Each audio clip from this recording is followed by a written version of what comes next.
Welcome back बच्चों। आज हम नए टॉपिक के साथ वीडियो को लेके आए हैं और ये टॉपिक जो रहेगा या ये भाग जो रहेगा ये बहुत ही महत्वपूर्ण होने वाला है आपके बोर्ड के एग्जाम के लिए। एग्जाम की दृष्टि से बहुत ही महत्वपूर्ण है। हम लोगों ने 2 इकाई कंप्लीट की है ऑनलाइन क्लासेस के माध्यम से।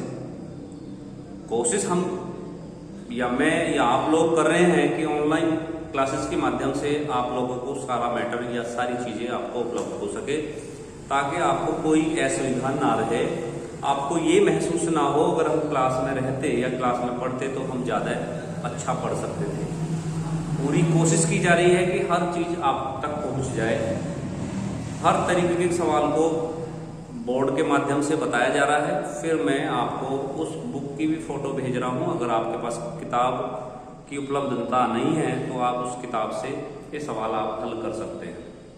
तो प्यारे छात्रों, हम लोगों ने 2 यूनिट कंप्लीट कर ली है। 2 यूनिट से आपको आना कितना था आप समझ लीजिए। मैंने पहले यूनिट से कहा था कि 10 नंबर का काम आएगा यूनिट फर्स्ट से, और दूसरी यूनिट मैंने कहा था कि 13 नंबर का आ जाता है, जो सारणिक अवयव का एक भाग है। अगर बात करें टोटल मार्किंग की पहली और दूसरी यूनिट से, तो वो तकरीबन 30 नंबर का काम आता है, क्योंकि उसमें अथवा वाले क्वेश्चन होते हैं जिसे हम लोग छोड़ देते हैं। अब जो हम पढ़ने जा रहे हैं वो है 3rd यूनिट। दैट मीन्स मेरा 3rd यूनिट से मतलब है कि ये यूनिट 12th बुक का एक बहुत बड़ा भाग है, जिसके अंतर्गत बहुत सारी चीजें आप स्टेप बाय स्टेप करके पढ़ेंगे। 3rd यूनिट बोर्ड की दृष्टि से बहुत ही महत्वपूर्ण है, क्योंकि इसके अंदर से 70 से 80 नंबर का काम आता है। अब आप ये कहेंगे कि सर जब आपने 100 में से 23 नंबर उधर निकाल दिए तो 80 नंबर का कैसे आ जाएगा? बेटा उसमें मैं अगर बात करूं 30 नंबर का काम आता है, लेकिन कुछ क्वेश्चन अथवा में होते हैं जिसमें से 5 में से 4 कर लें। वो डिपेंड करता है आप किस यूनिट के क्वेश्चन को आप अच्छे से कर सकते हैं, या जिसमें आपको कम समय लगता है उस क्वेश्चन को आप चाहेंगे कि मैं उसे चूज करूं और मार्किंग मुझे इक्वल मिल रही है, तो ये चीजें आप पर डिपेंड करती है। तो प्यारे बच्चों, जो यूनिट 3rd है वो बहुत ही महत्वपूर्ण है, आपको बहुत ध्यान से समझने का विषय है। मैं इसको बेसिक चीजों से लेकर चलूंगा, बहुत छोटे छोटे बातें मैं आपको बता के चलूंगा, और उसके बाद ही मैं टॉपिक पे आऊंगा। मेरा पहला जो वीडियो है ये बेसिक चीजों को क्लियर करने के लिए ही है। तो यूनिट 3rd में हम कलन पढ़ेंगे। कलन को इंग्लिश में कैलकुलस बोलते हैं। ये बहुत नया टॉपिक आपके लिए है। अब तक आपने जब से गणित पढ़ना शुरू किया, कक्षा 6 से 10वीं तक, आपने इसका कोई बेस या फंडामेंटल चीजें आपने कहीं से नहीं पढ़ी होगी। ये गणित का वह भाग है जिसको पढ़ने के बाद हम वो सारी समस्याओं को हल कर लेते हैं जो हम पहले गणित को पढ़ने के बाद करते थे। जैसे मेरा कहने का मतलब है, आप लोगों ने पढ़ा होगा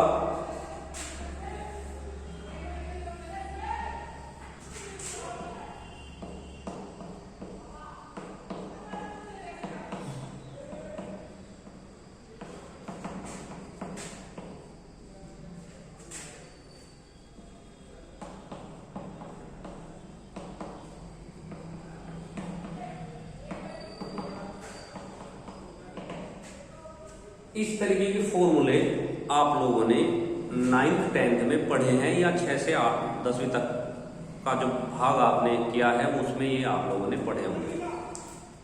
उसमें आपने आयत वर्ग जैसी आकृति भी पढ़ी होगी, जिसमें क्षेत्रफल की बात करें आयत के, वो था L × B, और इसके परिमाप की बात करें तो 2 × L + B। ये बेसिक्स फॉर्मूले थे, जिन बेसिक्स फॉर्मूले के आधार पर आप इसका क्षेत्रफल और परिमाप ज्ञात कर सकते थे। इसका क्षेत्रफल और परिमाप ज्ञात कर सकते थे इन सूत्रों के आधार पर। ऐसी बहुत सारी आकृति आपने 6 to 10th पढ़ी हैं और उनके फॉर्मूले याद किए होंगे। आपने वर्ग पढ़ा है, आयत, वर्ग, गोला, शंकु, ये बहुत सारी चीजें पढ़ी हैं। आपने आयतन निकालना पड़ा है। देखिए बच्चों, हम लोगों ने जो 6 to 10 फॉर्मूले पढ़े हैं क्षेत्रफल को निकालने के लिए। अगर हम कलन को याद कर या कलन को अच्छे से पढ़ लेते हैं तो ये सारी चीजें जितनी भी हैं गणित के अंतर्गत आती हैं, चाहे आयत हो, वर्ग हो, गोला हो, लंब हो, शंकु हो, बेलन हो, घन हो, घनाभ हो, वो सब का आयतन निकाला जा सकता है। इसकी जब मैं आपको अनुप्रयोग पढ़ूंगा तब आपको समझ आएगा कि हाँ वास्तव में कलन एक ऐसा चैप्टर है जो पूरे गणित में अब तक जितनी भी आपत्ति संसार के अंदर है या बनी हुई हैं उन सबकी क्षेत्रफल और आयतन निकालने में सहायता करता है। ये चीजें हम लोगों को पढ़नी है।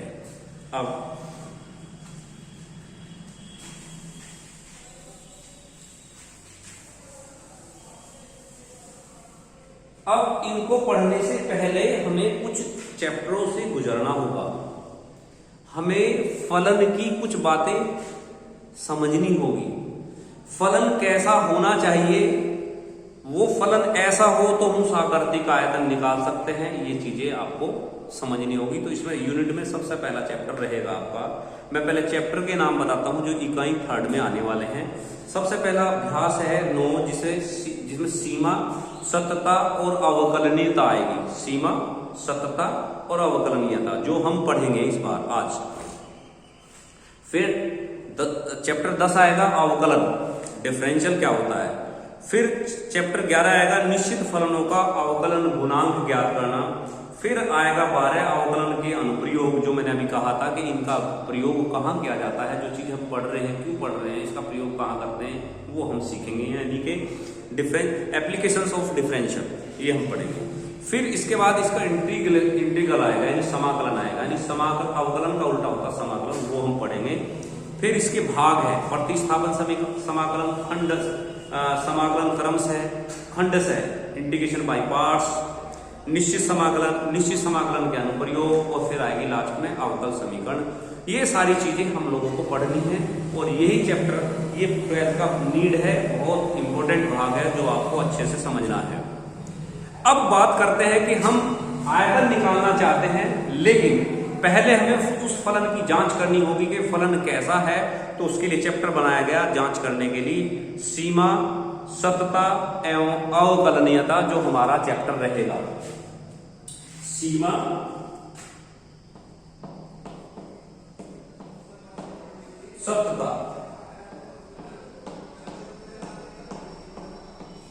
सतता एवं अवकलनीयता।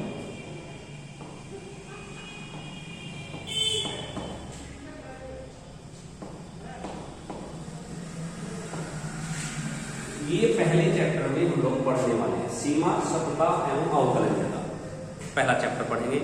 अब बात हम करते हैं सीमा क्या है, सतता क्या है, बेसिक चीजें बातें जांचनी है, और उसकी अवकलनीयता क्या है। 3 चीजें हम लोगों को फलन की बातों का जांच करनी है। जैसे हम कोई फलन लेंगे, देखिए प्यारे बच्चों, प्रत्येक आकृति का एक फलन होता है।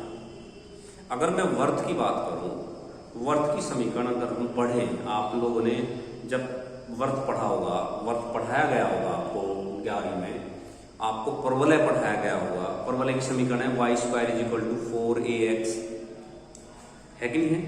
ऐसी आपको अति परवलय पढ़ाया गया होगा, ऐसी आपको दीर्घवृत्त पढ़ाया गया। दीर्घवृत्त की समीकरण है x² / a² और plus y² / b² = 1, x² / a plus y² / b = 1।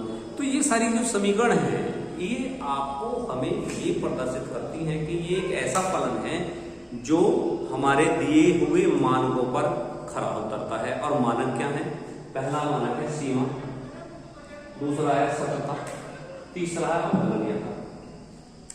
वो सीमा के अंतर्गत हो, पहली बात, यानी लिमिट में हो। जो लिमिट है, जो वैल्यू दी गई है उस पर वह फलन परिभाषित हो, अपरिभाषित ना हो, लिमिट में हो, सीमा में हो। क्योंकि फलन भी 2 प्रकार के होते हैं, मैं ये प्रकार भी बताऊंगा। वो सीमा में, इसका मतलब है कुछ फलन परिभाषित हो सकते हैं, कुछ फलन अपरिभाषित रहते हैं। वो कैसे हैं वो मैं अभी समझाऊंगा आपको। सीमा में हो। दूसरा पॉइंट है सतता, यानी उसकी कंटिन्यूटी कहां तक है, कहां तक वो कंटिन्यूअस है, और इसके बाद कहां उसका कट ऑफ हो रहा है, डिसकंटिन्यूअस हो रहा, वो भी हमें जांच करनी है कि सतत है या असतत है, कंटिन्यूअस है या डिसकंटिन्यूअस है। जैसे आप लोग कहीं बाहर टूर पे जाते हैं, बहुत लोग जाते हैं टूरिस्ट वगैरह, तो कहीं कहीं आपका मोबाइल की जो रेंज आपके फोन पर नहीं होती, तो जो फोन करते हैं जो लोग, उसके मोबाइल पर एक तरीके की आवाज आती है कि यह नंबर कवर क्षेत्र में नहीं है, यानी उससे कनेक्ट नहीं हो पा रहे हैं। इसका मतलब है वह व्यक्ति आपकी रेंज से बाहर हो चुका है, वह व्यक्ति डिसकंटिन्यूअस हो चुका है। जब तक आपकी बात हो रही थी तब तक वो कंटिन्यूअस था, उसके बाद वो डिसकंटिन्यूअस हो चुका है। जो लोग वैष्णो देवी वगैरह जाते हैं तो वहाँ पहाड़ पे जब चढ़ते हैं, ऊंचाई पे जाते हैं, तो उनके नेटवर्क गायब हो जाते हैं, और नेटवर्क गायब होने का मतलब वो परिसर में नहीं है, रेंज में नहीं है, यानी वो डिसकंटिन्यूअस हो चुका है। ये भी फलन की जांच हमें करनी होती है। और तीसरा हमारा पार्ट होता है जिसे बोलते हैं अवकलनीयता, यानी डिफरेंशिएबिलिटी, कि किस एंगल पर वो फलन मूव कर रहा है, कितना एंगल बनाते हुए चल रहा है। कंटिन्यूअस तो है लेकिन एंगल कितना है ये भी जांचना है। अब बिना एंगल के हम किसी भी फलन का भी पता नहीं लगा सकते, यानी कई भी फलन में हम पहले उसका स्लोप ज्ञात करना चाहते हैं, जानते हैं कि ये कितने स्लोप पर है, ये रेखा कितने अंश का कौन बना रही है एक्स एक्सिस पे। तो पहला चैप्टर आपका रहेगा बच्चों सीमा और सततता और अवकलनीयता।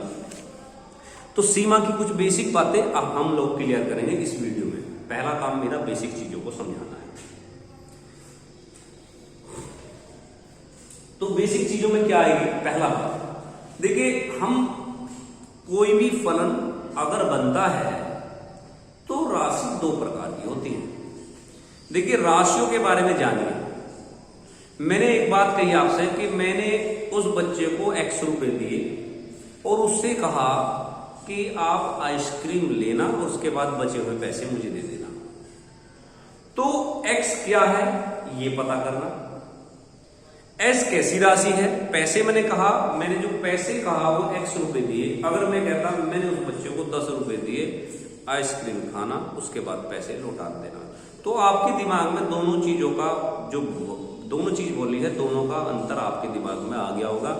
x क्या था ये नहीं पता, लेकिन ये पता है कि 10 रुपए दिए तो अगर 5 रुपए की आइसक्रीम है तो 5 रुपए वो वापस करेगा।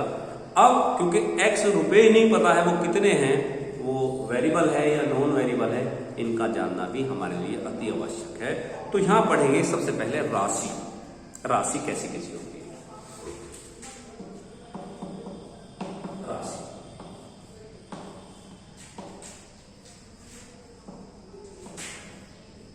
देखिए, राशि दो प्रकार की होगी प्यारे बच्चों। पहली जिसे हम बोले थे चर राशि, दूसरी अचर राशि। इसे इंग्लिश में बोलते हैं वेरिएबल्स, उसे बोलते हैं कांस्टेंट। दोनों चीजें आपको पता हो, ये वेरिएबल है, ये कांस्टेंट। अब राशि के प्रकार की हुई चर और अचर। अब राशि में चर क्या है, चर की डेफिनेशन हमें क्लियर करनी है। पहले हम चर को समझ लेते हैं, चर राशि। देखिए मेरे बच्चों, पहले मैं चर को समझाने के लिए यहां एक चार्ट बनाऊंगा, फिर दोबारा से समझाने के लिए आपको समझना होगा। चर राशि की दो भागों में बटी हुई है। चर राशि में दो भाग होते हैं, एक होता है स्वतंत्र चर, एक होता है परतंत्र चर। स्वतंत्र चर होता परतंत्र चर। स्वतंत्र चर को बोलते हैं इंडिपेंडेंट, और वो होता है डिपेंडेंट वेरिएबल। ये होता है इंडिपेंडेंट वेरिएबल, ये होता है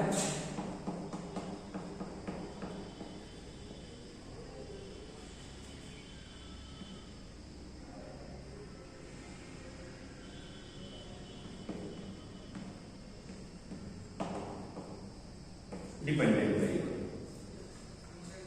स्वतंत्र चर, देखो मैं पहले चर समझा रहा हूं, अचर मैं बाद में बोलूंगा। एक चर की दो भाग, पहली बात होते हैं राशि। राशि दो भागों में पड़ेगी। जब आप राशि की बात करें, मुझे फलन बताना, फलन के बाद में सीमा में जाऊंगा, सीमा के बाद में सत्यता चेक करूंगा, सत्यता के बाद में अवकलनीयता चेक करूंगा। तो इसके लिए मुझे समझना पड़ेगा राशि कैसी होती है। तो राशि के दो भाग हैं, चर और एक अचर। चर यानी वेरिएबल्स और अचर यानी कि कांस्टेंट वैल्यू है। और चर के दो भाग हैं, स्वतंत्र चर होते हैं, एक प्रतंत्र चर होते हैं। तो स्वतंत्र चर क्या होते हैं, सुन लीजिए ध्यान से। स्वतंत्र चर की डेफिनेशन क्या है? वे राशियां जो किसी भी स्वेच्छ मान का ग्रहण करती है स्वतंत्र चर कहलाती है। वे राशियां जो स्वेच्छा से अपने मान का ग्रहण करती है, स्वेच्छा से मान रखे जाते हैं। स्वेच्छा का मतलब x का मान 1 रखो, 0 रखो, 1 2 रखो, 1 रखो, 3 रखो, यानी पहले x के मान को ही सोचा जाएगा। यानी x का मान अगर ये रखते हैं तो क्या आएगा, यानी वे राशि हमेशा स्वतंत्र चर कहलाती है। अभी आपको समझ नहीं आ रहा होगा, अभी मैं इसका एग्जांपल दूंगा तो समझ में आएगा। दूसरा है प्रतंत्र चर यानी डिपेंडेंट वेरिएबल्स। प्रतंत्र चर हमेशा स्वतंत्र चर पर निर्भर करती है। प्रतंत्र चर हमेशा स्वतंत्र चर पर निर्भर करती है कि स्वतंत्र चर के मान पर ही प्रतंत्र चर का मान निकल के आता है। जबकि हैं दोनों चर, लेकिन फलन में सेट करने का तरीका अलग होता है। फलन में जैसे ही उनको रखा जाता है तुरंत ही वे दोनों चरों के नाम भी बदल जाते हैं। पहले वे चर हैं, क्योंकि चर कैसे हैं, वेरिएबल्स हैं, यानी x, y, z, p, q and r, ये सारे चर हैं। अब इन चर से मिलकर जो फलन बनेगा, इन फलन में भी दो भाग बनेंगे। एक भाग रहेगा आपका डिपेंडेंट वेरिएबल, एक रहेगा इंडिपेंडेंट वेरिएबल। तो डिपेंडेंट और इंडिपेंडेंट वेरिएबल के लिए मैं उदाहरण देता हूं, उदाहरण से आप समझ सकते हैं। मान लीजिए कोई फलन है y बराबर x² + 4। अब क्योंकि सबसे पहले हम लोग यहां x है स्वतंत्र चर D और y है प्रतंत्र चर। अब ये दोनों स्वतंत्र और प्रतंत्र कैसे हैं, सुन लीजिए ध्यान से। भाई मैं x का मान यहां 0 रखता हूं, रख दिया, तो y 0 + 4 यानी y बराबर 4। x का मान 0 रखने पर y का मान 4 रहता है। x बराबर 1 रखने पर y बराबर 1 + 4 यानी 5 आ जाता है। यानी कि मेरा कहने का मतलब यह है, x के मान तो मैं स्वेच्छ मान है, मेरे अपने आप माने गए हैं, तो वे स्वतंत्र होंगे, उन्हें किसी की प्रतंत्रता की आवश्यकता नहीं है, किसी पर ये डिपेंड नहीं है। कोई भी वैल्यू हम रख सकते हैं, लेकिन y प्रतंत्र है, इंडिपेंडेंट है। क्यों? x की वैल्यू पर, x की वैल्यू जो भी रखी जाएगी y की वैल्यू प्राप्त होगी, वो डिपेंड कर रही है x की वैल्यू पर। तो दोनों चरों के बारे में आपको पता लग गया होगा। अगर बात करें चर की, x और y दोनों ही चर हैं, लेकिन अगर समीकरण की बात करें, समीकरण में x यहां स्वतंत्र है और y यहां प्रतंत्र है। क्यों? जब ये फलन बना लेते हैं तो दोनों की पोजीशन बदल जाती है। आप समझ गए होंगे मेरे बच्चों, ये बात आपको क्लियर हो गई होगी। तो दो बातें, क्योंकि मैं बेसिक बातें बता रहा हूं, बेसिक बात के बाद ही आपकी आगे की बातें शुरू होने जाएंगी, शुरू होगी। अब मैं चर को क्लियर कर चुका हूं, एक भाग बचता है मेरा अचर।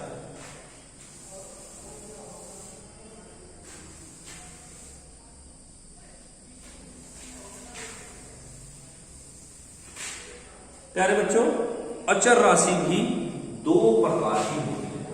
अचर दो, एक निरपेक्ष अचर, निरपेक्ष अचर, एक तो होगा आपका निरपेक्ष अचर जिसे कहते हैं एब्सोल्यूट कांस्टेंट।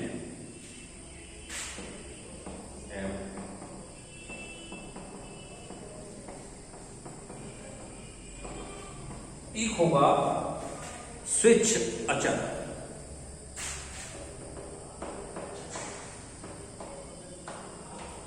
इसे बोलते हैं स्विच अचर को आर्बिट्री कांस्टेंट। नाम सुनेंगे आप लोग, आर्बिट्री।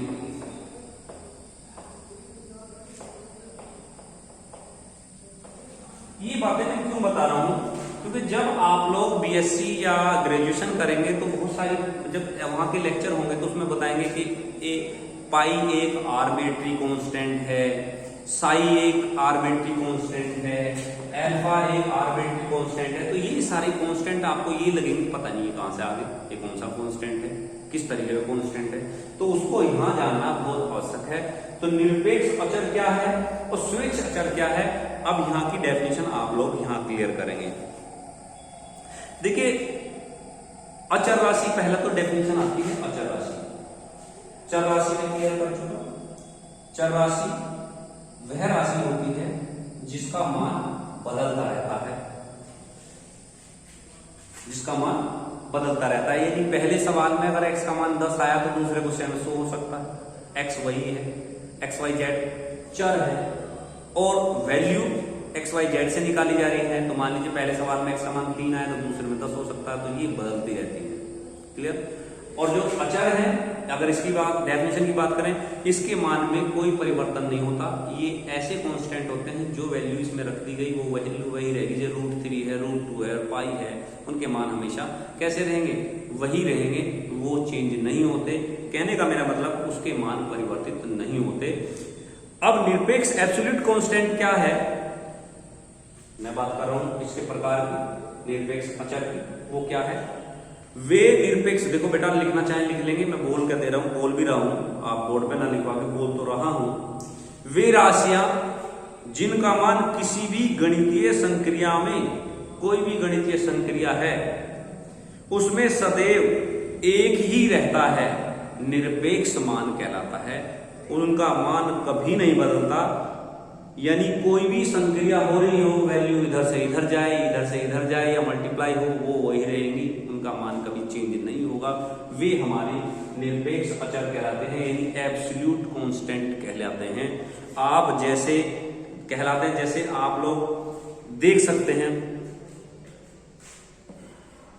2, 5, √2, √3, √5, ये सारे मान जो हैं आदि,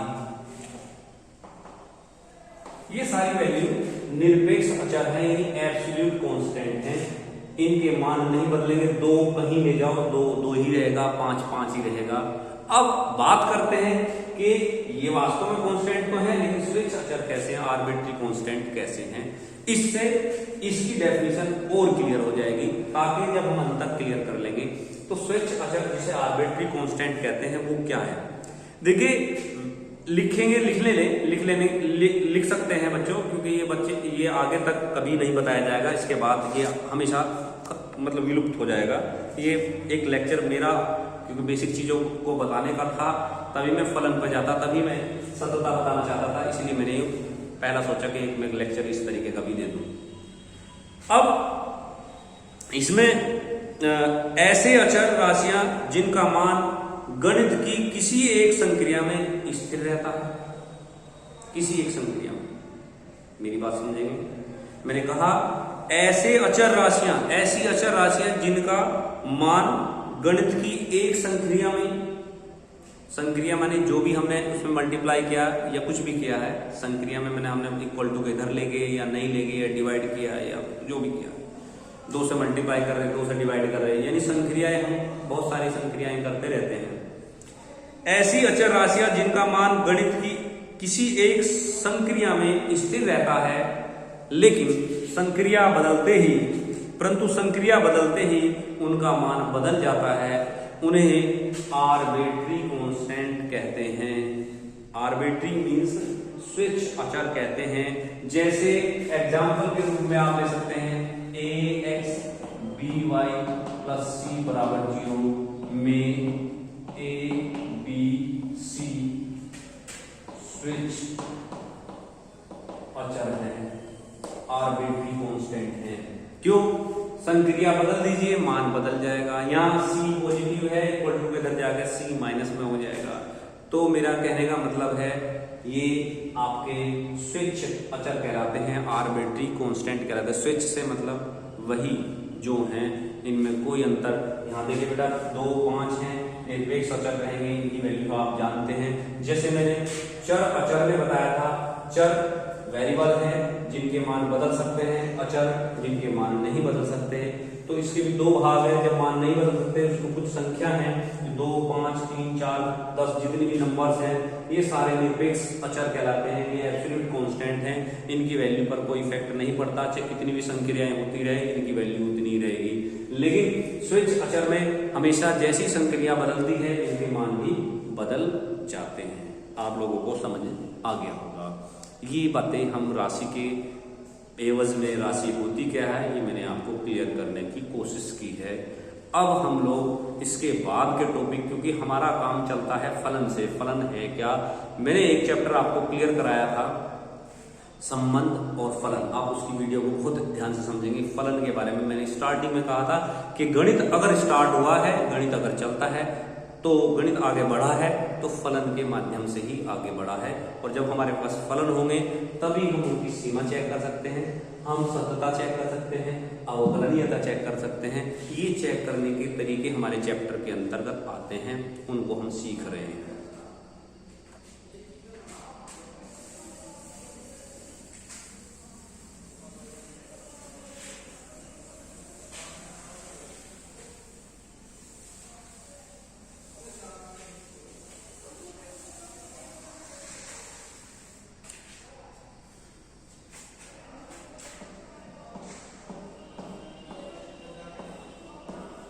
फलन हम लोग पढ़ चुके हैं, इससे पहले एक चैप्टर था जिसे हम फंक्शन बोलते हैं। फलन क्या है देखो, पहले हमने पढ़ा था संबंध। संबंध के दो भाग, दो सेट थे ए और बी।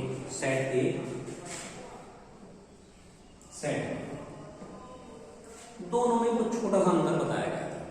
मैंने कोशिश की थी कि मैं आपको क्लियर करूं।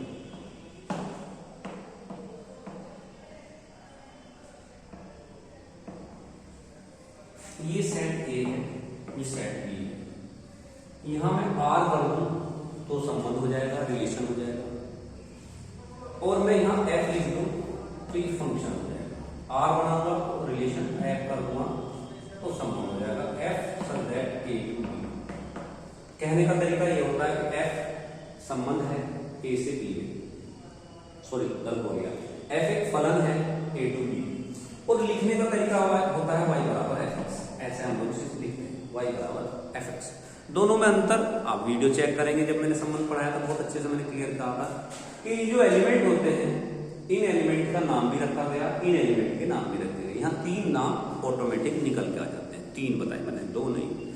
भाग 2 है, नाम 3 निकलेंगे। देखिए सेट ए के एलिमेंट को प्रांत के एलिमेंट कहा जाता है, इन्हें बोलते हैं इंग्लिश में डोमेन। आपके सामने प्रांत है, प्रांत इंग्लिश में बोलते हैं डोमेन। सेट ए के प्रत्येक एलिमेंट ए 1 2 3 4 तक है, ये प्रांत। एक होता सह प्रांत जिसे हम सेट बी के एलिमेंट बोलते हैं, 7 8 9 10। ये देखिए 2 नाम आपके सामने आए, इसे बोलेंगे डोमेन, जिसके ए के एलिमेंट प्रत्येक एलिमेंट को डोमेन कहा जाएगा, डोमेन के एलिमेंट कहा जाएगा। और बी के प्रत्येक एलिमेंट को सह डोमेन के एलिमेंट्स कहा जाएगा। इसके इन दोनों के बीच में एक नाम नया आता है जिसे बोलते हैं परिसर, इसे इंग्लिश में रेंज भी कहते हैं। रेंज से आप थोड़ा थोड़ा इसी तरह पढ़ रहे हैं, सीमा की तरफ, आप सीमा की तरफ पढ़ रहे हैं। सीमा लिमिट होती है, यहाँ इसको इंग्लिश में रेंज कहते हैं। और सीमा और रेंज थोड़ा सा सिमिलरिटी के साथ साथ दोनों को मैच कर रही है, क्योंकि हम सीमा पढ़ना चाह रहे हैं तो हमारे पास इसका पता होना बहुत आवश्यक है। अब रेंज क्या है? रेंज क्या है कि देखिए जब हम लोग फलन निकालते हैं तो डोमेन और कोडोमेन के बीच में एक संबंध होता है, एक रिलेशन होता है। अब मान लीजिए 1 का 7 के साथ है, 2 का 8 के साथ है, 3 का 9 के साथ है और 4 का भी 9 के साथ है। 10 एक ऐसा एलिमेंट बचा जिसका किसी के साथ कोई संबंध नहीं, रिलेशन नहीं है, तो नहीं। तो अब हमारे पास एक नया नाम आ गया जिसे बोलेंगे रेंज। अब रेंज आर में जो एलिमेंट है इस समय 7 8 9 10 नहीं, क्योंकि वो हमारी रेंज से बाहर है, ठीक है। अब देखिए वैष्णो देवी आप जाते हैं, बहुत लोग यात्रा करते हैं, ट्रेन में बहुत सारी भीड़ होती है, यात्रा में बहुत सारी भीड़ होती है, लेकिन हमारा संबंध अपने परिचित से होता है, बाकी से नहीं हमारा होता। बाकी पता नहीं कहां से आए, हम लोग उससे रिलेशन नहीं कर सकते, ना रिलेशन रखते हैं, तो वो हमारी रेंज से बाहर है, यानी डोमेन में तो है, सॉरी कोडोमेन में तो है, यानी कि कोडोमेन मतलब सह प्रांत में तो है, क्योंकि वैष्णो देवी की यात्रा मैं भी करने जा रहा हूं, वे भी करने जा रहे हैं, वे साथ साथ तो चल रहे हैं, यानी इसमें तो इसके एलिमेंट तो है, लेकिन रेंज में नहीं है। रेंज में क्यों नहीं है आप समझ गए होंगे, इसलिए क्योंकि उनसे हमारा कोई संबंध नहीं है। Is that clear? आप समझ गए होंगे मेरी बात। इसलिए फलन और संबंध में अंतर यही था कि डोमेन के प्रत्येक एलिमेंट का संबंध कोडोमेन के किसी न किसी एलिमेंट से जरूर होना चाहिए। इसका कोई भी एलिमेंट ऐसा कभी नहीं बचना चाहिए कि वो रिक्त रह जाए, खाली रह जाए।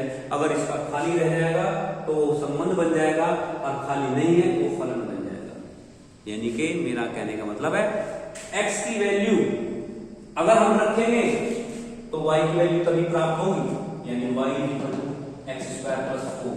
अगर x का 1 रख रहे हैं, 2 रख रहे हैं, 3 रख रहे हैं, 4 रख रहे हैं, तो 4 क्यों नहीं रखेंगे? क्योंकि x एक स्वेच्छ चर है, इसकी वैल्यू तो हम रख ही सकते हैं, इसीलिए ये कभी अलग नहीं रह सकता, इसकी कोई भी मान अलग नहीं किया जा सकता, इसलिए हमारा ये फलन बन जाता है। ये फलन हो गया y हमारा एक अस्वेच्छ अचर है, ये x पर डिपेंड करता है। काय पर डिपेंड करता है? x पर। आपको क्लियर मैंने कर दिया है, आप समझ गए होंगे। तो इसमें हो सकता है कोई वैल्यू छूट जाए जो संबंध नहीं बना पा रही, फलन नहीं बना पा रही, तो ये आपको क्लियर हो गया बच्चों।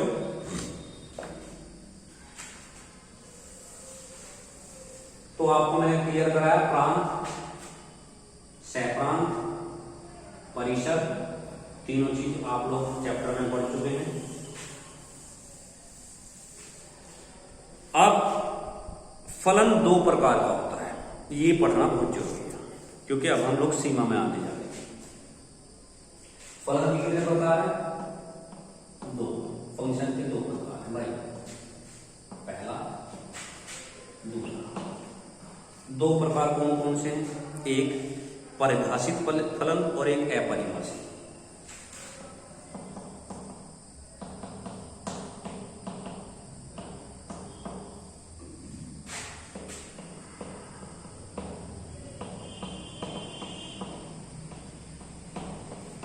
एक तो होता है परिभाषित फलन और एक होता है अपरिभाषित।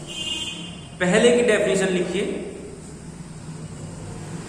यदि किसी फलन में x बराबर a रखने पर fx का मान एक निश्चित परिमित राशि आती है तो वह परिभाषित फलन कहलाता है। निश्चित, परिमित मतलब फाइनिट राशि आती है, इनफाइनिट नहीं। 2 राशि होती है, फाइनिट और इनफाइनिट। एक तो ऐसी राशि होती है जिसे फाइनिट कहते हैं, जिसकी हम परिभाषा दे सकते हैं, और एक होती है इनफाइनिट जिसकी परिभाषा ही नहीं दे सकते, उसे कहते हैं ये हमारी परिभाषा में नहीं आता, ये हम इसकी वैल्यू हम नहीं जानते, ना हम निकाल सकते। तो मेरा कहने का मतलब परिभाषित फलन वह फलन है यदि किसी फलन में x बराबर a रखने पर fx का मान एक निश्चित परिमित राशि आती है तो वह परिमित फलन कहलाता है। जैसे एग्जाम्पल के रूप में हम लोग बहुत सारे मान रख सकते हैं, जैसे मान लीजिए फलन था fx बराबर 10x। अब यहां मैंने x बराबर π/4 रखा, क्या रखा था? π/4। तो 10π/4 का मान 1 आता है, ये है परिभाषित। क्या है बच्चों? परिभाषित। इसका जानते हैं जो बट 10π/4 आता है तो परिभाषित फलन हो जाता है। और परिभाषित जिसने पढ़ लिया है, सुन लिया है, वो अपरिभाषित को समझ गया होगा। अपरिभाषित वह फलन है जिसमें x बराबर a रखने पर x बराबर फलन में x बराबर a रखने पर fx का मान अपरिभाषित, अनिश्चित आता है, जिस अर्थहीन आता है। अर्थहीन मतलब जिसका कोई अर्थ ना हो, वो अपरिभाषित फलन कहलाता है। जैसे एग्जाम्पल के रूप में 0/0 क्या परिभाषा है इसकी? इन्फिनिटी बाई इन्फिनिटी इसकी कोई परिभाषा नहीं है, इन्फिनिटी माइनस इन्फिनिटी इसकी कोई परिभाषा नहीं है। हम ये सोल्व कर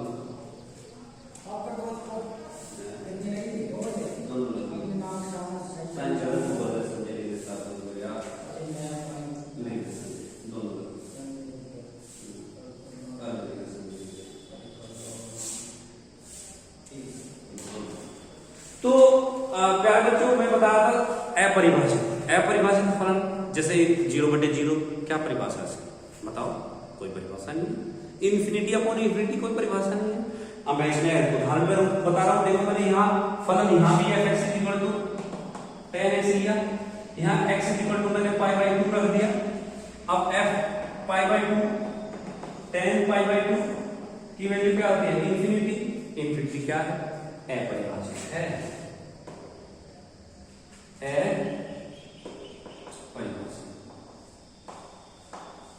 अपरिभाषित। इसकी क्या परिभाषा आप देखें तो दोनों फलन आपको क्लियर हुए। इसमें बहुत सारी चीजें अपरिभाषित हैं, उदाहरण के रूप में लिख सकते हैं 0/0, infinity upon infinity, infinity minus infinity. ये सारी चीजें क्या है? अपरिभाषा के अंतर्गत आते हैं। 0 की पावर 0, इन्फिनिटी की पावर 0 और 1 की पावर इन्फिनिटी आदि, ये सभी फलन अपरिभाषित कहलाते हैं। अपरिभाषित क्यों कहलाते हैं? इनका मान है नहीं, निकाल नहीं पाए। तो आप लोग प्रांत पता लगा, आपको सह प्रांत का पता लग गया, परिसर का पता चल गया। फलन दो प्रकार से होता है, परिभाषित फलन, अपरिभाषित, ये मैंने आपको क्लियर करा दिया। अब हम सीमा में घुसेंगे बच्चों, क्या में घुसेंगे? सीमा, क्योंकि बेसिक चीजें मैंने क्लियर कराई। आज मैं देख लेता हूं कितना टाइम की वीडियो हो चुकी है।